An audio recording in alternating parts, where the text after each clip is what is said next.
I sound check. I don't have a drum tech, so I set up my own drums and I tune them every day. I play my drums, during sound check every day. So like that's time that I'm spending doing something productive for the drums, even if it means that I'm getting better at tuning them and making them sound better. That's practice in and of itself. Absolutely. Especially, and I don't want to rant about this, but like I can't tell you how many young drummers I meet that have no idea how to set up and break down their drums.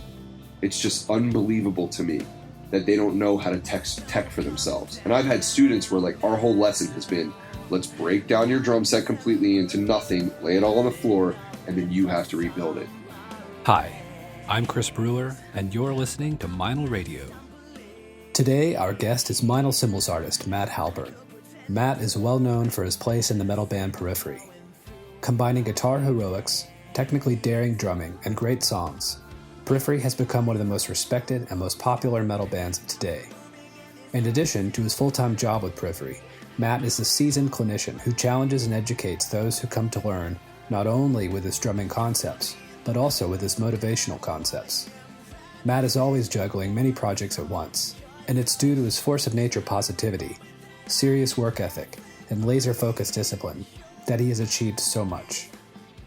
We sat down with Matt to discuss many things, including his practice routine on and off the road, his coaching and drumming lessons on the road, starting your own business, how he motivates others, how to effectively use social media, and how to use failure as a tool to learn.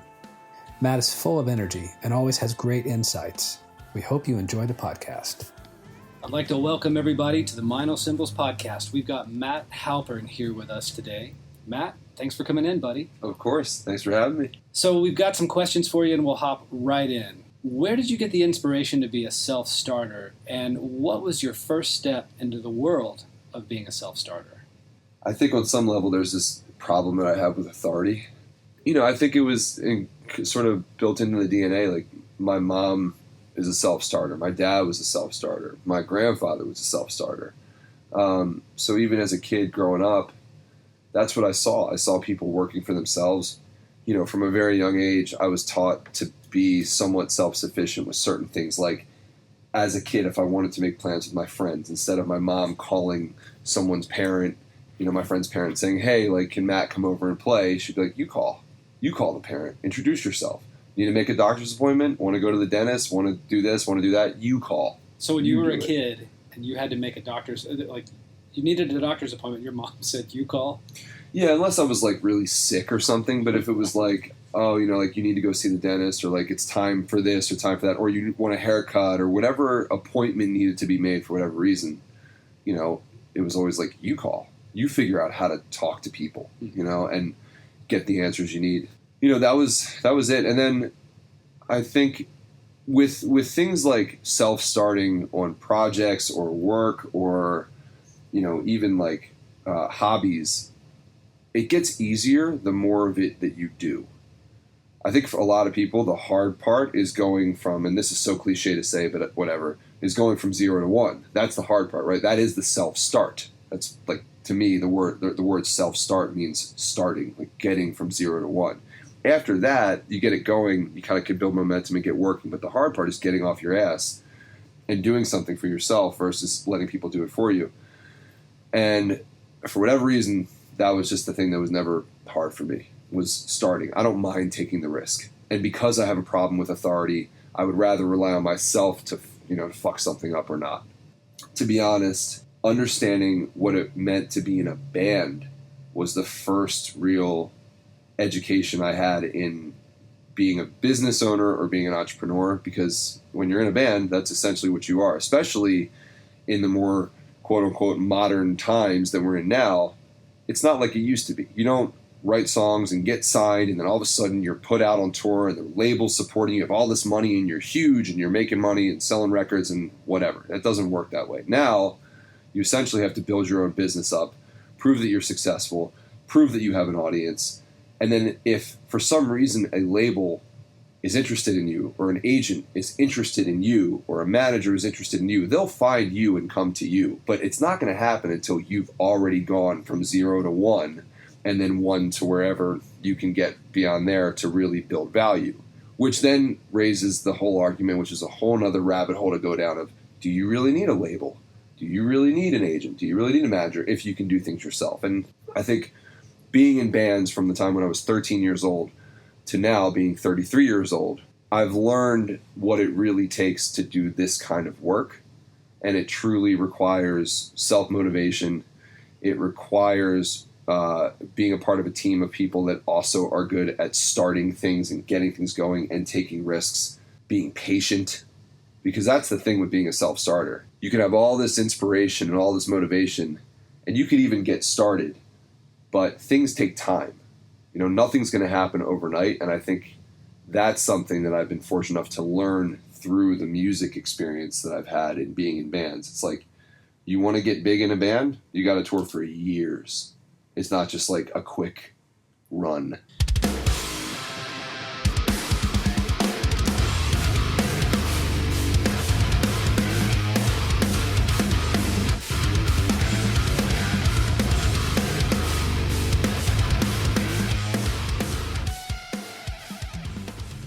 You said be patient. So I think that applies to, say, my line of work with endorsements. Mm-hmm. I was going to save this question for later, but I think maybe I should bring this up now. Do you get lots of questions from fellow drummers on tour or from fans who are drummers who come up to talk to you about endorsements? And what's the biggest piece of advice you have for these guys? Is it the patience factor? I'm sure that's kind of a multi-tiered sort of answer. In a sense, they're trying to put themselves out there. They're taking that step. They're going from 0 to 1 as far as having 0 gear support to now wanting to have gear support. Yeah.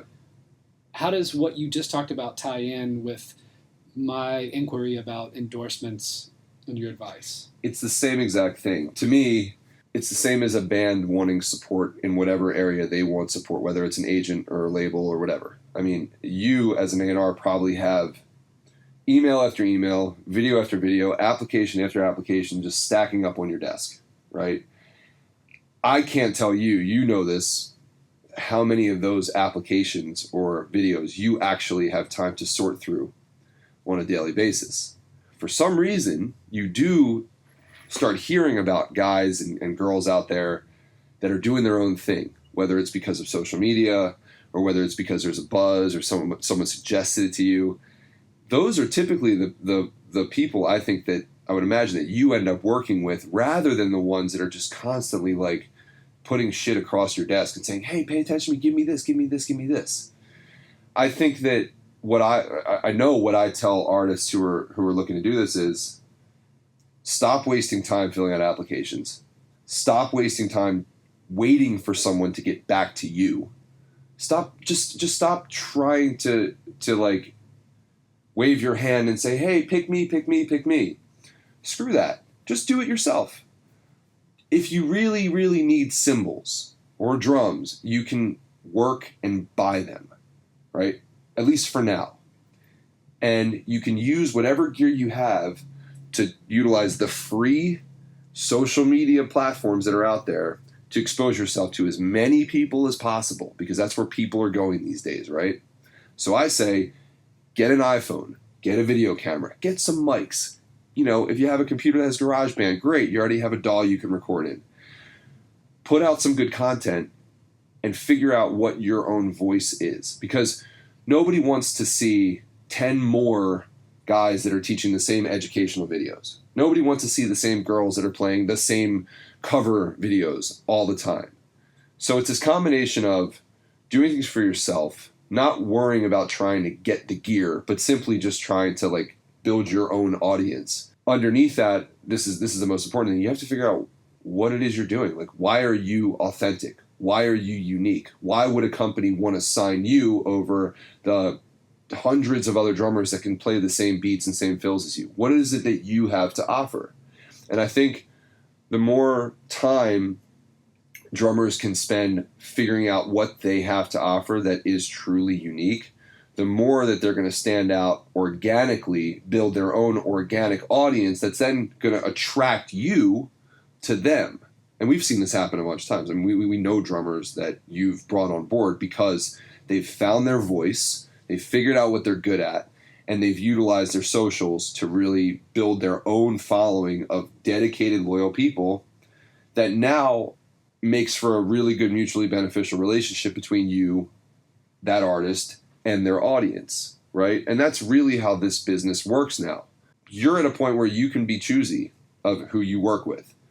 So it's not just about the guy or the girl who could play the best chops. Again, it's not about the coolest grooves. It's about a combination of authenticity and initiative to build your own audience for your own purpose.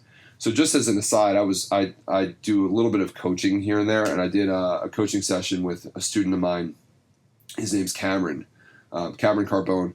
He's from Texas, and he says to me, I have this audience. I've built a following of 25,000 people on Instagram. That's a lot of people, right? That's a big audience. That's something that you could really tap into. He's like, but I'm not really sure where to go from here. It's pretty amazing that he was able to build up such an audience. And what he's been doing, he's been posting these videos of himself drumming and teaching, like I think he's doing like this thing called 100 Days of Drumming or something like that.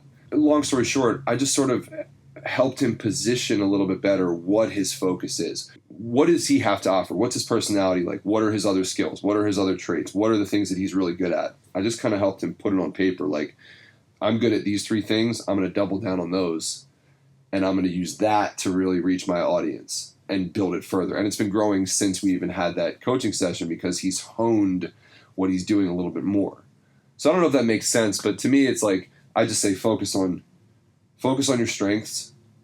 Focus on realizing that no one's just going to give you a handout. Like, you have to have your own thing going on because a company like Meinl, and I mean this in a good way, wants to integrate with what you already have going on. They don't have time to develop you. Who has time to develop an artist these days? Labels don't. Music manufacturers don't. That's on the artist to develop themselves. To round out this whole thought, what this really requires is this deep understanding of what it is you're trying to do and what your goals are, and knowing that you're relying on your strengths and that the strengths that you have, when you combine them, are going to make for something that is unique. And the key to all of this is patience, because it's not going to happen overnight.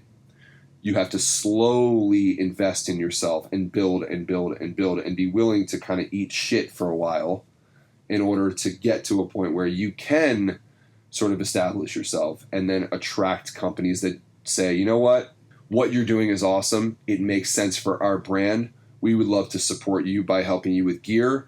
In return, we would love it if you would share the gear that you're using with your audience because they really respect what you're doing. They've learned to trust you, and it'll help us for you to really direct, or put our gear in front of those people, because hopefully they'll have enough trust in you to then say, okay, you know what? This is a good product. So-and-so likes it. I'm going to trust them. I'm going to go check it out. Because that really is what's the point? To sell cymbals, right? That's the goal. Yeah. So, I ramble and no, it's good. This is great stuff. These are things I think people need to hear. They can hear them from any guy in an artist relations position at a company when he gives an interview with somebody. It doesn't happen often, but you can find some out there. But it's another thing to hear it from an artist who's on the other side of it. I can tell you what I think, but someone might think, well, there's an agenda there. He's definitely manipulating the information so that it works in his company's best interest. But you're one of them. And so they would take your word for it. This is good stuff. Yeah. Well, I've been doing this for a while too. But you know what's funny is, like, I look at my own socials and I don't do anywhere near the amount of focused, like, directional stuff that I see a lot of these young drummers doing these days. Like, Richie Martinez is very focused on the video aspect of his Instagram page. I don't really have like a crazy camera setup. I don't really mic up my drums and record video playthroughs and lessons like that. The stuff that I do is sort of, it's more spread out. Like, I post pictures of drums and drum sets and cymbals. I post pictures of food. I post videos of me working out. There's this whole sort of array of things that I do that I think my audience buys into. But I've also been more established over the years. Over these past bunch of years, I've been able to sort of branch out and, like, invite my audience into more of what I do. However, that is exactly what I'm talking about. Like, the social media is a great place for any creative person to let other people in on what they do. And the more real you can be, and the more down to earth and honest and straightforward about what you like, the more people are going to resonate with that, and the more connections you can create between you and your audience. And that's the goal. There may be an audience member of mine that's not really necessarily experienced with the drumming world, but they love food. And I connect with them because I post a picture of a cheesesteak sub, but then they see, oh, he's into drumming too? Oh, man, that cymbal looks really cool. Well, I like Matt because he likes the same things I do, and he's a good drummer, and he's reputable, and that cymbal's awesome. I'm going to trust him, and I'm going to go buy that cymbal. And that person didn't get into the fold because of drumming. They got into it because they connected with me about food. And I think that's another whole aspect that a lot of these people don't a lot of these young drummers or whoever creatives don't think about. It's like, you can't drill constantly the same thing over and over and over into people's heads, because then it just becomes a wash. Oh, here's another drum video.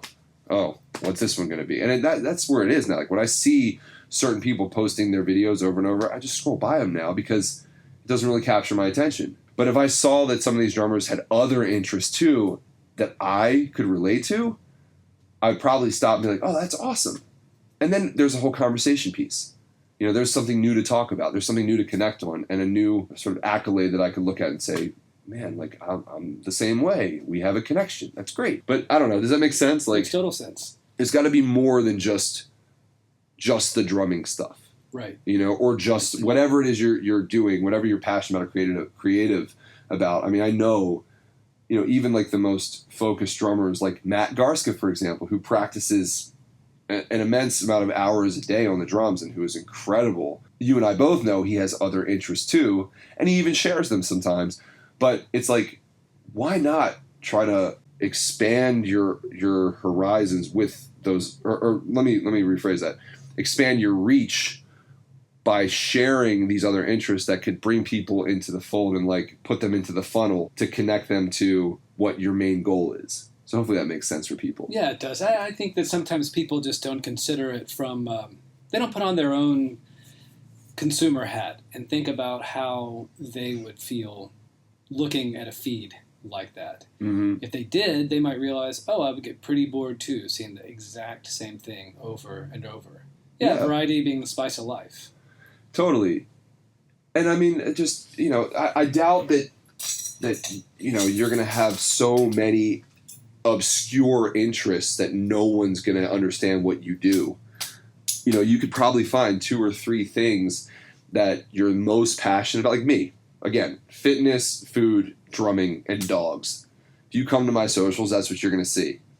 So chances are now I have 4 different channels to find people that are going to become either supporters or customers or part of my dedicated audience that's going to pay attention to the things that I sell when I do sell them, right? That's a whole other thing, like the sales aspect of it. But I would say in the beginning, if we're talking about an artist that's looking to start doing this stuff, don't worry about selling anything so much at first. Just worry about letting people know who you are and what you're passionate about. And that's the key. Then it's just like, it's non-threatening in any way. No one has to put their guard up and be like, oh man, this person's selling to me all the time. I don't want to pay attention to this. You know, it's like, well, what are you into? Yeah, no, that's great.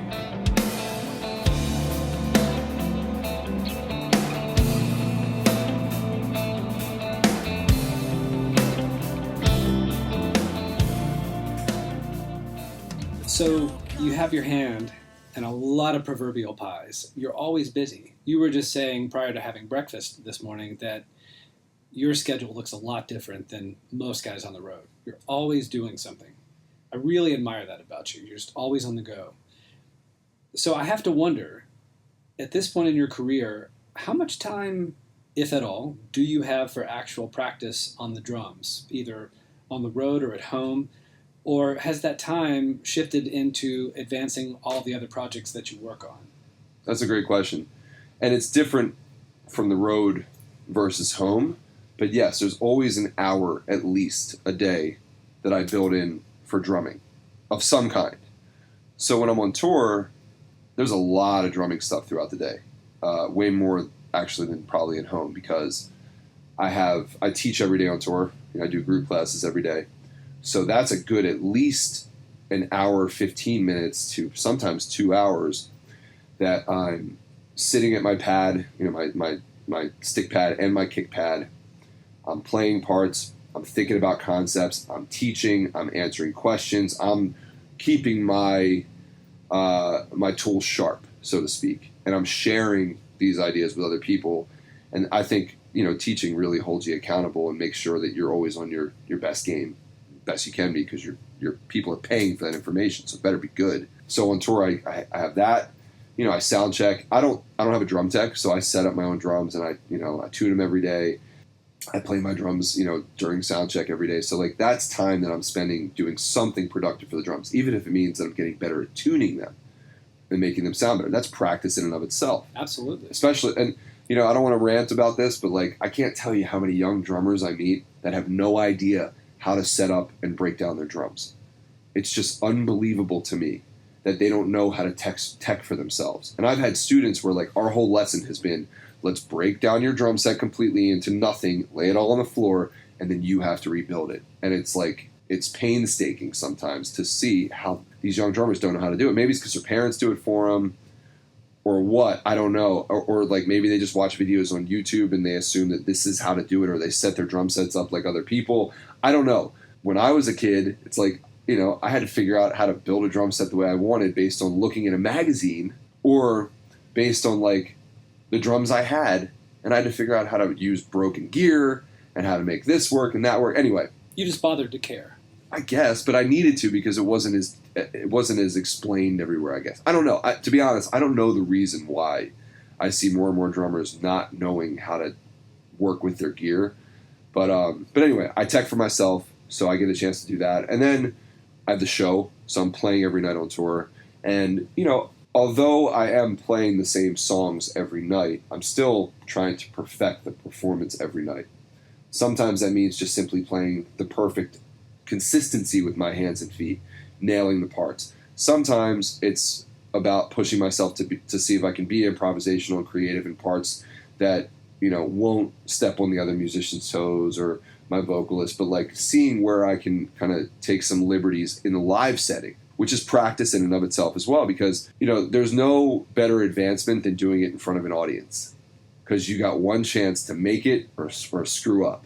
And either way, you're learning something. You're either learning how to screw up on the drums in front of an audience and take it gracefully and be prepared to take ownership of the fact that you risked that and you didn't make it, but that's fine, you learn, or you take the risk and you pull it off and you prove to yourself that you can take more risks in that scenario. So I look at it like that. Like on tour, there's a lot of stuff going on. There's a lot of drumming. And I didn't even mention about an hour before I play, I'm warming up my feet and my hands.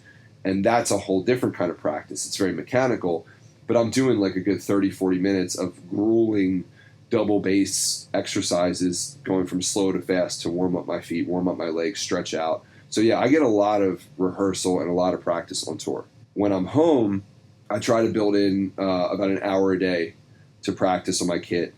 And typically I use Mike Johnston's 4-stage practice method. I think it's genius. I teach it to my students and always carefully credit Mike in that. And I actually, every day on this tour that I've been teaching, people have asked about what's my practice routine. And I've been sending them online and said, look up the Meinl video series that they put out with Mike of the 4-stage practice method, because it's great. And who better to learn it from than Mike himself?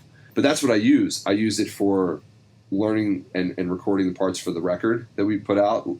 I use it now to work on whatever I need to work on. So at minimum, I'm building in an hour a day to get on the drums. And that allows me to build in enough time in my schedule to still work on all the other things.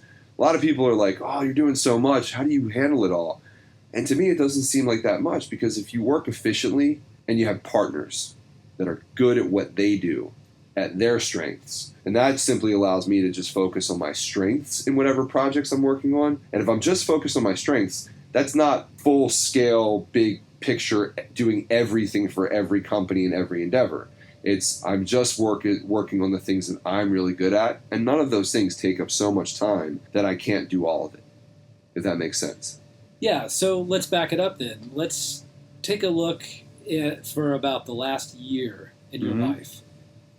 If you had to really focus on one or two things within your drumming that you notice serious progression in. I get the feeling it's not necessarily whether or not you're able to place accents within this certain sticking pattern at a certain speed. And I get the feeling that progress would be maybe something that's much more subtle. You might look back over the recording of this last album and think, man, I was really able to bring a depth of emotion to my performance that I had not done before. And that came from a year's worth of touring prior to this and really focusing on the feel. Things like that. I could be wrong, but curious what you feel has been one or two things drumming-wise that you've progressed in over the last year. I've gotten better at practicing, partly because now I believe I have a method that I can use in the 4-stage practice method that really is conducive to my schedule. And because of that, I've seen big strides in a lot of different places, in terms of my playing. And it's like little small mechanical things, whether it be patterns that I can now execute with better coordination, or it's speed and consistency with my feet. It all ties into what I've been focused on for the past year or two with, Periphery put out basically 3 records in the past 2 years. So I've spent a lot of time working on my playing from the standpoint of I need to be the best I can for the studio, for the live show, and for the songs that we're writing. And luckily I'm in a band where I have band members that are pushing me out of my comfort zone and forcing me to write and then learn how to play things that I couldn't play when I was writing them, but now can execute really well. So it's that kind of stuff. It's small little things. And I, really, if I had to boil it down to like one thing, I'm just more confident in my ability to be a performer. I'm more confident in my ability to go into the studio and know what it takes to have a good studio session. And that's preparation. So I think what I've become better at is better at practicing and better at getting prepared for whatever gigs I have. And I've learned how to be okay with focusing on the priorities and not stressing about all of the things that I want to work on. And I think there's a big lesson there. And here's the lesson. If you love what you do, and like for me, I love drumming, I've just kind of realized, like, I love drumming. I want to do it the rest of my life. So there's plenty of time to tackle everything on my ever-growing list of shit that I need to work on. And I don't need to stress about it today, because what's my priority? My priority today is my show tonight. So if there's something in my show that's not good that I'm seeing every night that I need to work on, that's my priority for practice. Not me wanting to get really, really good at left foot clave patterns and, be able to play like, Antonio Sanchez, which I would love to do, but it's not necessarily a priority right now because my gig is my priority. And I've gotten better at compartmentalizing, if that makes sense. Makes total sense. So I think that's what it is. There's a lot of motivational aspect to what you're saying. There's a lot of positivity. I've read it in your interviews. I hear it when you are speaking about things online. What do you do to work on at getting better at motivational speaking? And are there speakers or authors that you study or admire? I mean, that's a great question.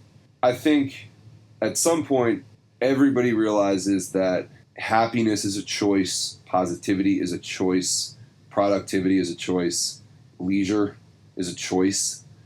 Everything you do in life, there is a choice to it. It's very rare that we're actually victims to things.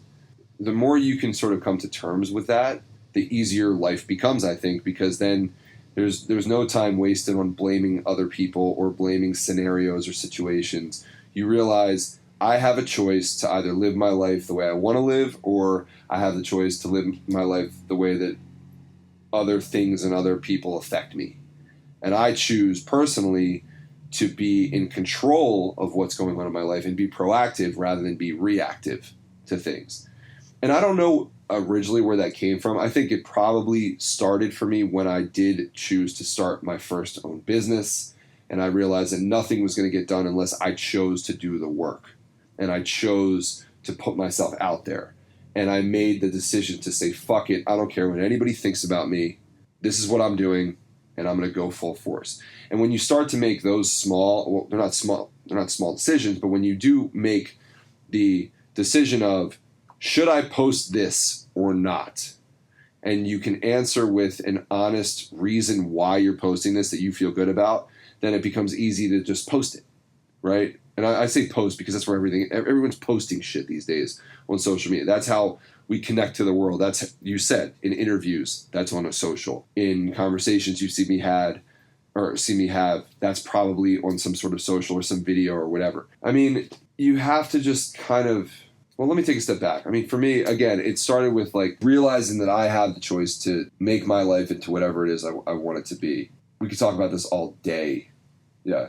So when you're talking about exercising positivity, exercising your choices wisely in order to advance your own happiness, your own cause, is remembering that is the motto that you should live by, the way that you should live by, is remembering that, making it a daily discipline. Is that what you utilize because my question had been, what do you do, if anything, to work on getting better at your motivational speaking?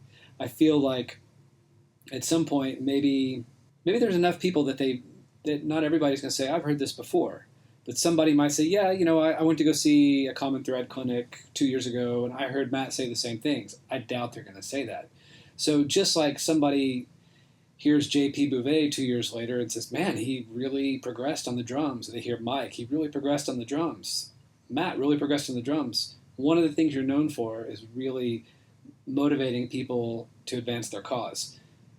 What sort of progression in your verbal motivation, what do you do for that progression there? Is it as simple as just being open to everything out there and soaking up life? Is there an author whose books you read that you find inspiration from? It's a combination of things that, luckily through my own experiences as a teacher, I'm exposed to all sorts of different people that are going through all sorts of different challenges.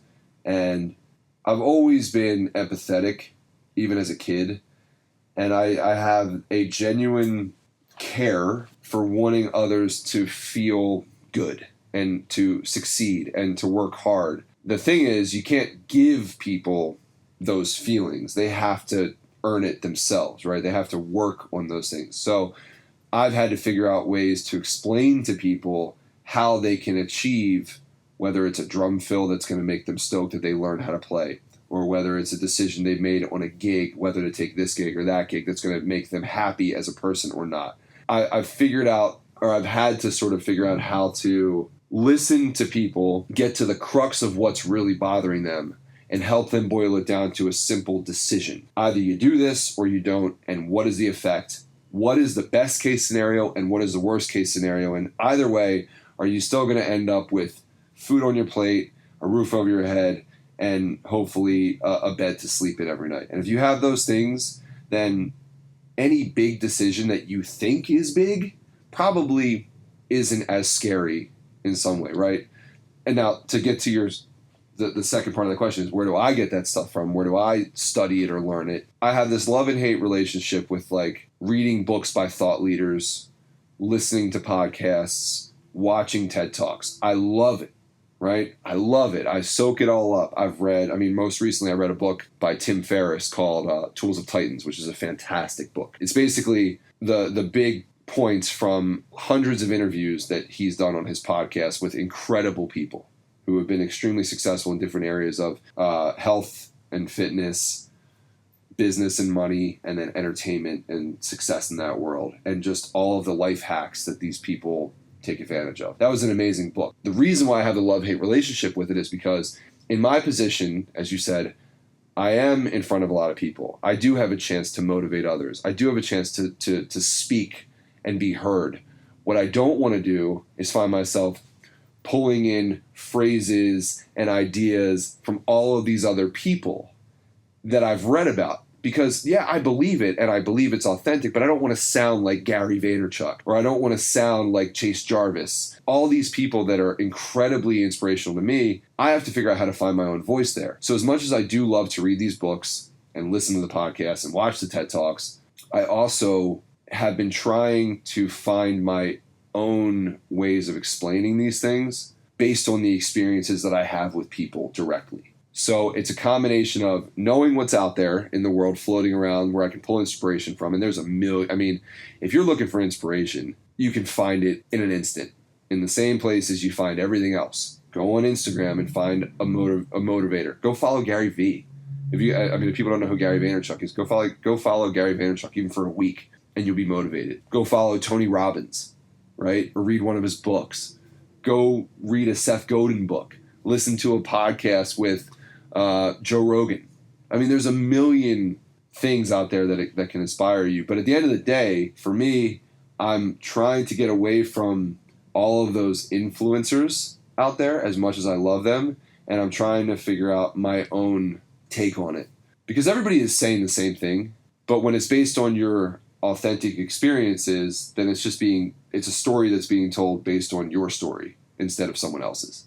Over the years, most recently over the last year or so, I've actually taken a step back, I think, from actively looking for opportunities to go speak publicly and motivate people publicly, unless I'm truly inspired by an experience or a situation that I've personally been a part of.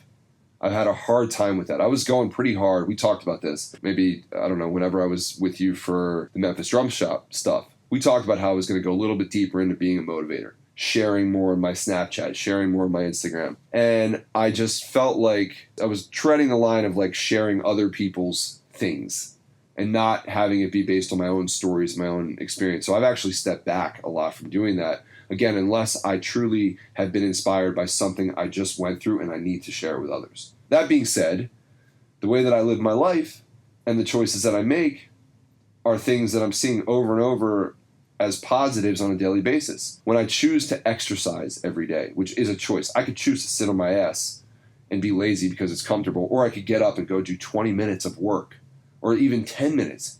Even 5 minutes of exercise a day is going to be more beneficial than nothing. And I know that. And I know how I feel afterwards. It's become easy. It's become a habit for me to work out every day because I know I feel better, and it's an easy choice. I know I'm going to feel better to order the salad instead of the French fries, right? Because I'm not going to feel guilty. I know that, if I choose to listen to one of my bandmates who maybe has constructive criticism for me instead of just be ready to be defensive, which is human nature for a lot of us to defend ourselves. But if I choose to get away from the defensive side of things and just listen, I'll probably learn something and resolve the issue faster than if I just try to fucking argue, right? So it's just like constant decisions of how to approach the situations in my life that over time become much easier to decide what you're going to do. I don't know if that makes sense. Hopefully it makes sense. Makes total sense.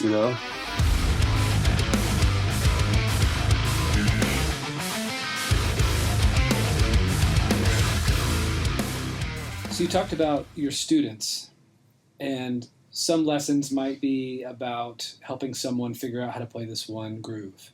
Some lessons might be about a gig that someone was on and a choice they made. Mm-hmm. Some lessons, I'm sure of it, have to do with just life. Mm-hmm. And I would assume that oftentimes the teacher becomes the student in hindsight. After you reflect on that lesson you had, you probably pick up a lot that helps you with your own choices, with motivating others in subsequent lessons. It makes me wonder also, you do lessons on tour. Mm-hmm. What does a lesson on tour with you consist of? It's really straightforward. I book everything in advance online. I have people pay in advance. I'm very clear about how it's going to run. I instruct people to prepare questions in advance, dig into your real challenges. I don't want to talk about here's this cool fill or, things that they can learn on YouTube. I want people to come to me with real challenges that they're facing. And I encourage them to bring me challenges that are not just drumming based, but career based, business based. Is it, it's more coaching than it is even drum lessons sometimes. But anyway, I usually teach, when it's nice outside, I'll teach in the trailer, where we carry all our gear. It's empty. It's huge. I can fit 15 people in there with me pretty much. So I'll teach in the trailer. I turn off anything thing from the outside world, and my students have 100% of my focus for at least an hour or so every day. And the way that I do it, especially in a group setting, is everybody goes around and tells me what their questions are, and I have my phone and I take notes, and then based on every question they ask, I put together a lesson plan on the spot, and then we dig in. And I always encourage the students to ask questions as we go, because it's my job to explain the information well. And I don't always know how someone likes to learn. So if I'm not explaining the information well, don't let me just keep going down this path that you don't get. Stop me and let me clarify. So it's really, really conversational. It's very interactive. It's extremely informal and comfortable and fun. But it can get pretty deep, because I do get questions like, hey, I'm at a point in my life where I need to decide between being a professional drummer or putting that aside as a hobby and getting really serious about another career. I get young drummers that are 19, 20 years old that are saying, I want to do what you do. How can I do that? And I don't teach them, when someone asks me that, I don't talk about, well, here's the grooves you need to know to be a successful drummer. I say, here's the mindset you need to have. Here's the decisions you need to start making now. Here's the things you need to get good at. And it's not beats. It's things like understanding patience, understanding that you may need to get another job that you don't love so much for some period of time in order to support your love for your career in drumming. Understanding that you can't just do one thing. Teaching these people to focus on their strengths. I've said to people, okay, what are you good at? And they'll say, well, I really like design, and I really love drumming, and I love working with people. Well, if someone said that to me, I'd be like, that's awesome, because you just literally have like 3 great things you can combine to make your drumming career happen much faster. Because if you're good at design, you can design your own posts for socials. If you're in a band, you can design your own merchandise and save money there and just make money off your designs. You can design album covers. You can even offer your services to other musicians or bands or drummers or whoever that you meet, and you can make a living off of being a designer who is embedded in the music world somehow, right? And then you love drumming. Okay, great. Well, that's at the core of what you're doing. So play every gig you possibly can. Like, don't be selective at this point. Don't be picky.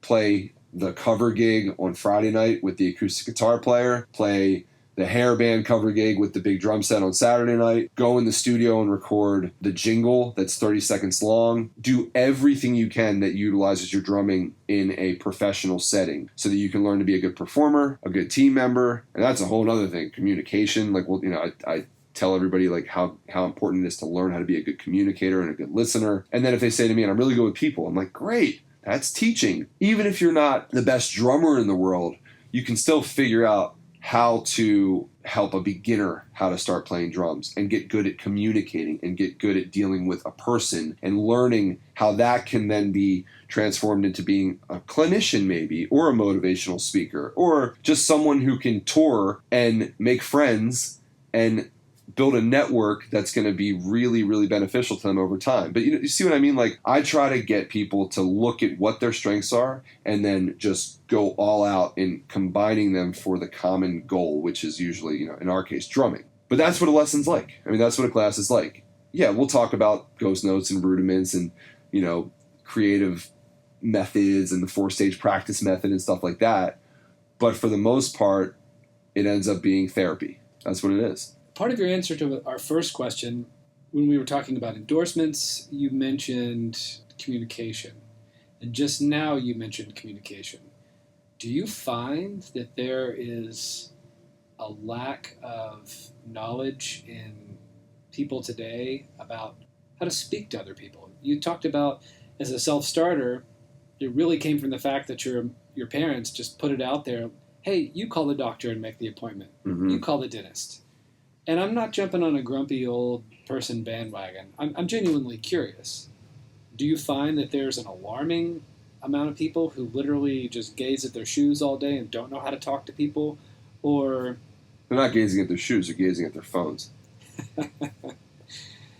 And so I guess you do see this. Yeah, and I don't mean to sound cynical That's by true. any means, but I'm guilty of it. I'm on my phone all the time. I'm looking down and it's hard to sometimes even have a conversation with someone who's sitting right in front of you and not have that urge to look at your phone. But I urge people to do that. Like, if you're with someone who's in the room talking to you, and again, I'm guilty of this, so I'm trying to be honest about my hypocrisy here. Focus on the person in front of you who is living and breathing and has feelings instead of the phone. Yeah. You know what I mean? But my demographic that I work with is typically like 16 to 26, let's just say, roughly in that range. So, you get the buzzword millennial thing going on, which I don't even want to get into that conversation because I think millennials are incredibly inspiring people. However, I think being good at communication is a huge asset for anyone in any scenario. And I think if you come take a lesson with me, if there's one thing that I can drive home to every student, it's to figure out how to get good at communicating, even if you're a shy person. You have to figure out how to put yourself out there to get what you want in life, and communicating is a great way to do that. And you also have to put yourself out there in a way that allows you to hear what other people want so that you can help others and in turn help yourself and everybody's happy, right? I'm such a believer in learning how to communicate, and maybe it does go back into my childhood and what my parents instilled in me. At the same time, I haven't always been really good at it. And in the past couple of years, I think being in my band has been the biggest thing that has helped me advance in that area. Because, it's hard enough being in a relationship with one other person, like a guy and a girl in a relationship or something like that. Like when you have a spouse, you have a girlfriend or boyfriend, that's hard enough. But when you have 6 people in a band, plus the crew, and you're touring, and you're in a bus together, and you're working together all day, you have to learn how to communicate. And every person is different. Every person has their own shtick, their own idiosyncrasies that drive you crazy. You have to learn how to work together. And if Periphery didn't care about learning how to communicate, we wouldn't be a band right now. Because our lack of communication over the years would have completely killed us. But because we do care, we have worked so hard as a team, as individuals amongst each other and with each other. We've just figured out how to listen to each other. And there's real factors that play into communication. When we talk about therapy, when couples therapy, one of the biggest things they say is when you communicate about something that you have a problem with, you never want to put the blame on someone else. You did this, you did that. It's always got to be more so, when this happens, it affects me and it makes me feel this way. And if I could ask you to do something differently, it would be this, so that we can be better as a whole because we're on the same team. That's so much better. And this is, I know it's probably cliche too, but this is so much better than you did this, fix it. And I'm more important. You need to do this because I'm asking you to. But what about your part in the relationship? Like it's a two-way street, So anyway, now with communication, I try to listen before I speak.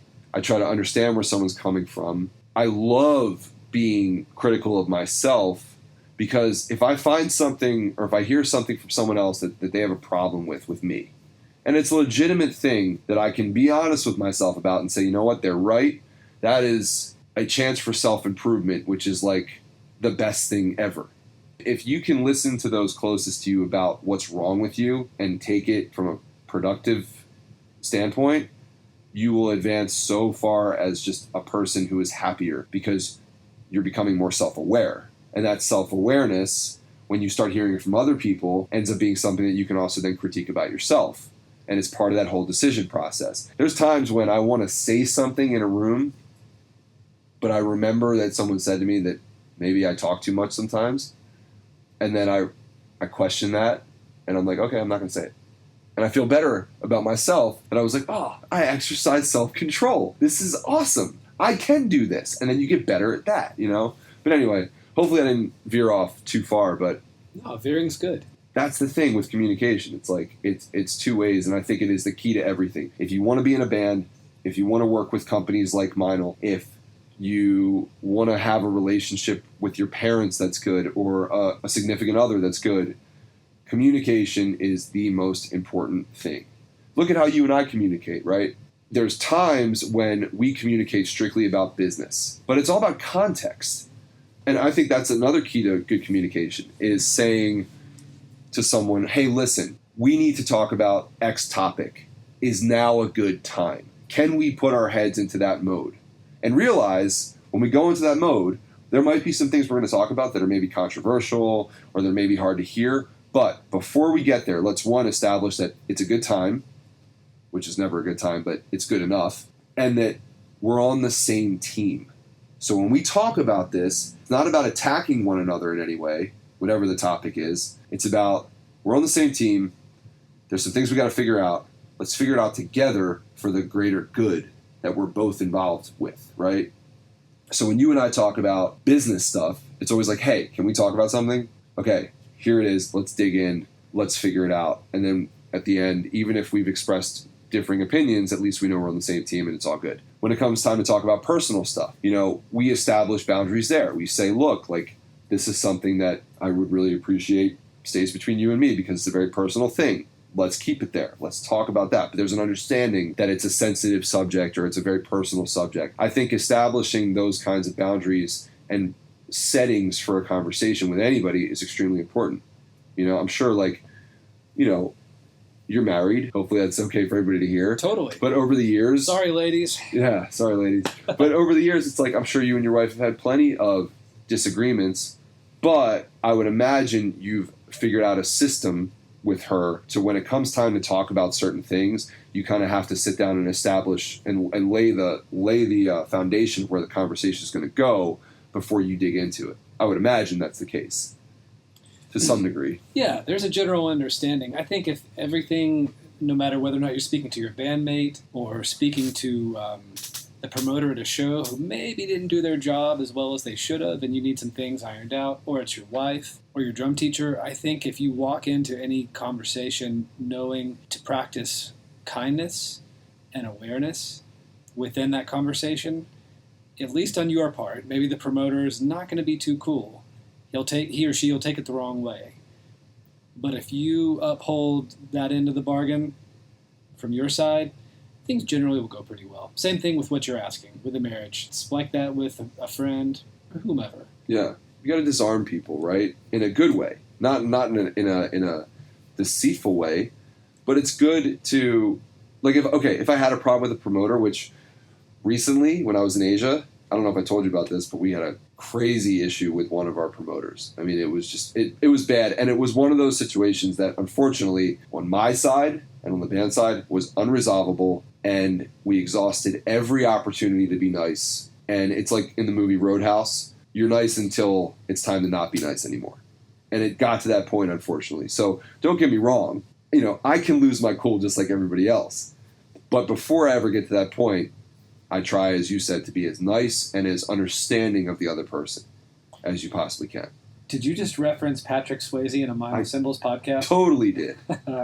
You know what I'm talking about. That's a great movie. Oh, the bad guy rips out, or actually Patrick Swayze rips out a dude's heart. With the eagle claw. Yeah, exactly. That's awesome. I hear you can rip somebody's heart out. Yeah, he does. I have one more question for you. A lot of what you've done, you've seen good success with. Periphery, you guys are doing better now than you ever have. I think in Nashville, this may be the biggest venue you've played yet as a headliner. Yeah. Or close to it. I think it's the biggest venue. So clearly things are going your way. You try a lot of things in life. Like I said, you have your hand in a lot of proverbial pies. Which of those have been the biggest success? And which one has been a failure? And what did you learn from the failure?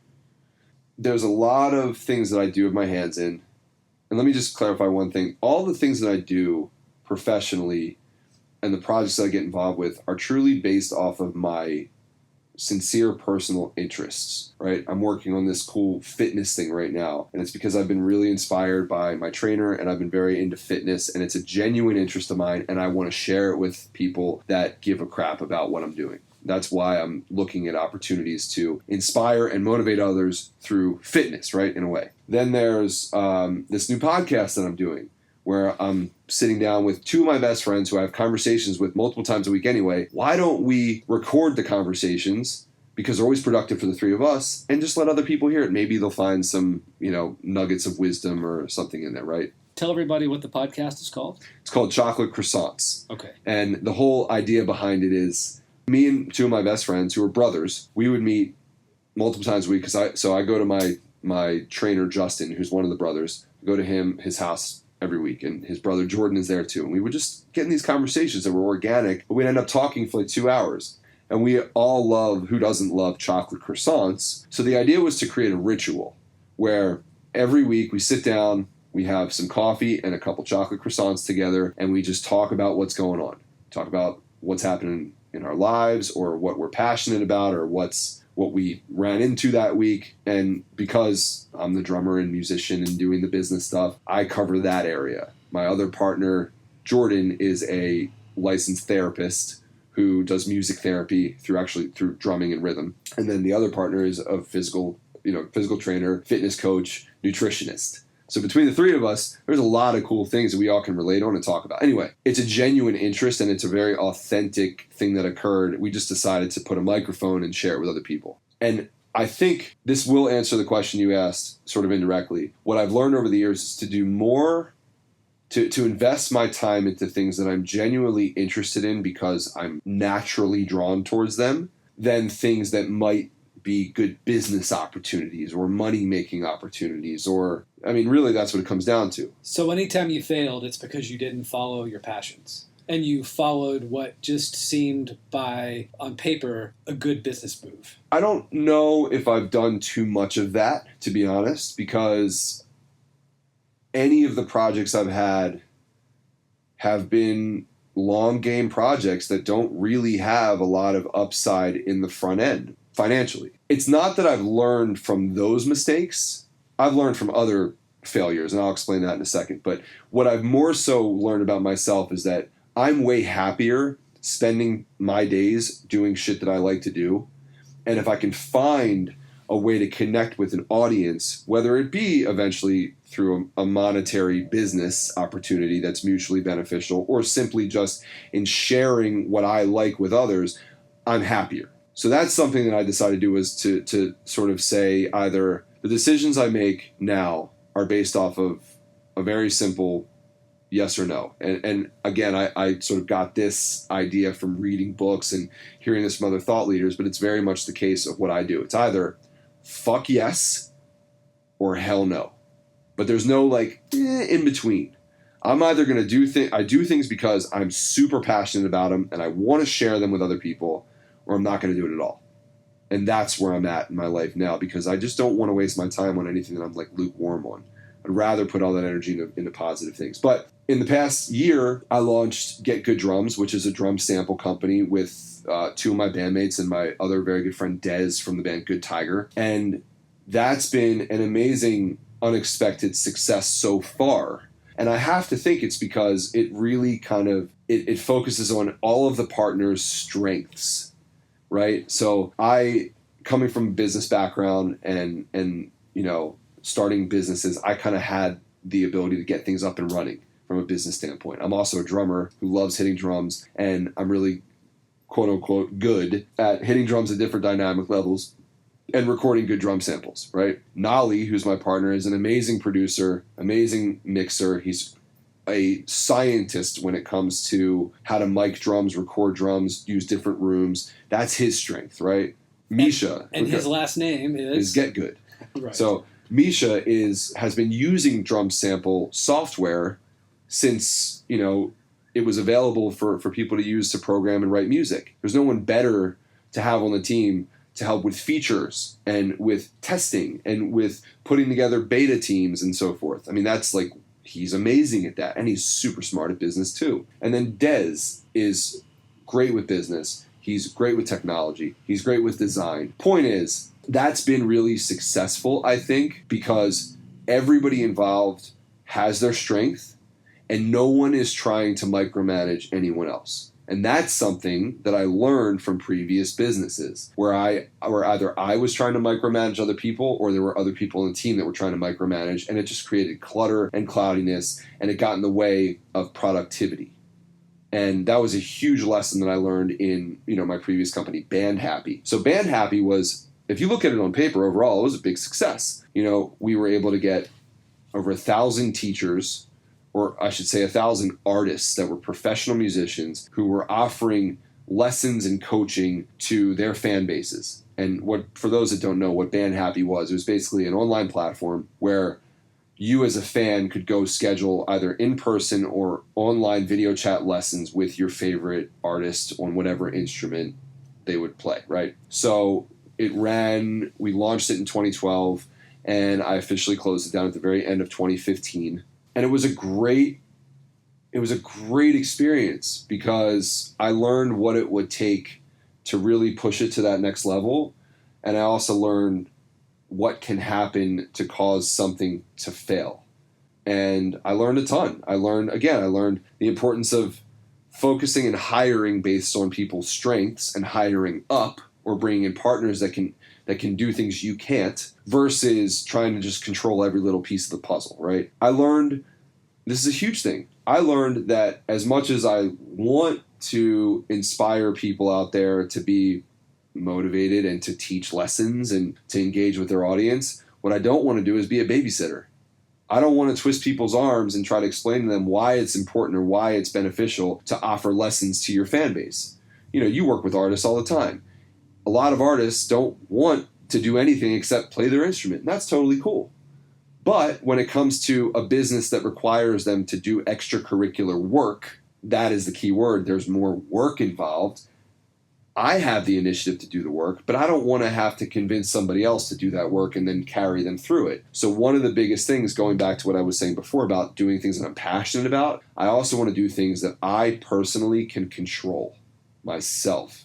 Not from a micromanaging standpoint, just from the standpoint of I don't have to have 100 artists teaching in order for this business to be successful. I just need to do my part and have my partners do their part, and together as a team, we're going to move the needle, versus having to worry about every little detail of what the manager says and what the label says and what the agent wants to know about it. And believe me, the cool thing about Band Happy was that I got a chance to meet and talk to almost like every manager in the music business, almost every agent that was relevant to the world that I was working in. I built relationships that are super meaningful, that have been really beneficial beyond Band Happy. Point is, I could go on all day about the things that I learned from it. Even though financially and as a business, it wasn't necessarily like this huge, big, gigantic success. I mean, I learned so much from it that I would do it again and still have the same outcome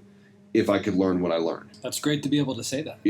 And I think you could choose to look at it from the other vantage point of, I had to shut it down. So what? That means now I can move on to other things that I'm even more interested in. Right. When one door closes, another opens. Absolutely. And you learn from what happened. Look, my grandfather, who's not here anymore, was a huge supporter of my drive to go start these things. And before I ever heard it on a podcast or in a book, my grandfather said to me, failure is a great thing. It's an amazing opportunity. If you fall, you get back up. But if you fall, when you do get back up, you get back up with more experience. And you kind of know that whatever you were doing that made you fall down, you're not going to do that again. You may trip on something else, but you'll learn from that too. And he was just like, look, and he said this in a very interesting way. He was like, no offense. He's like, I don't necessarily 100% expect this to succeed. But I know 100% that by me investing in you right now, you're going to learn more from starting your own business than you could learn going to college. And that was really the conversation. I had a year or something left of school, and I went to my grandfather and I said, look, I'm very lucky to have a grandfather who helped me with college. And I said to him, I don't want you to spend that money on me going to college. Would you be willing to invest in me and my new business to help me get up and running? And he said, absolutely. And he invested, and that was his advice. He was like, I'm going to give you this because I'm going to give you a chance. But just know that what I'm giving you here is an education that you're going to basically learn yourself and teach yourself. That was like, it was such a huge realization that like failure isn't a bad thing. So when it came time for me to announce that, I'm closing down Band Happy, and I started this new version of it called the Entertainment Institute, which is still up and running and doing well. When that happened, I wasn't scared. I wasn't like, oh my God, the world's going to think I'm a failure. Everybody who saw me talking about Band Happy for 3 years is going to call me a loser. It was like, I don't care what anybody thinks. I just learned a ton. And I'm going to use everything I learned now to put into new things. And that's what I've done. So I expect a lot of the things that I'm going to work on, either that I'm already working on now or that I will work on in the future, I expect things to fail. But I'm excited about that opportunity to figure out whether, if I fail, quote unquote, whether I can pick up and learn and continue with still that same project. Because there's little failures every day, and there's little goals or successes every day, I should say, in any one thing. Failure doesn't mean it's finite. It just means that, like, one thing you try doesn't work and you failed at that little test, but then you tweak it and you learn from it and you move on. I'm like excited to try things. And I guess that goes back to the very first question, which was, the whole 0 to 1 thing. I'm not scared to fail. I know how to mitigate my risk. I know how to get things started from a lean perspective so that I'm not exposing myself or making myself so vulnerable that if I don't succeed at something, I'm totally screwed. But at the same time, I ask myself the question, again, what's the worst case scenario?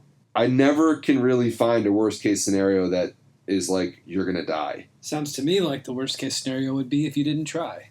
Exactly. That's great. That's really it. And that was like, you should just drop the mic right now. That was great. Yes. The worst case scenario is that you don't try, because if you don't try, absolutely nothing is going to change. Your life is going to be what it is. But if you try, who knows what you're going to learn. But you're definitely going to learn at least one new thing that you can apply to the next thing. That's great. We're going to wrap this up here, but Matt, thank you so much for taking the time to speak to us. Sure. No worries. I've walked away inspired again, like I always do. Every time I talk to you, it's great stuff. I've walked away thinking that I just talk and ramble too much, but that's good to know. Anybody listening should have listened to this whole thing. Cool, hopefully. Thanks again, Matt. We appreciate it. Yeah, thanks for having me. This is great. Thanks for listening to Meinl Radio. If you liked this episode, please head over to iTunes to subscribe, rate, and leave a review. We would appreciate it very much. Thanks, and we'll see you soon.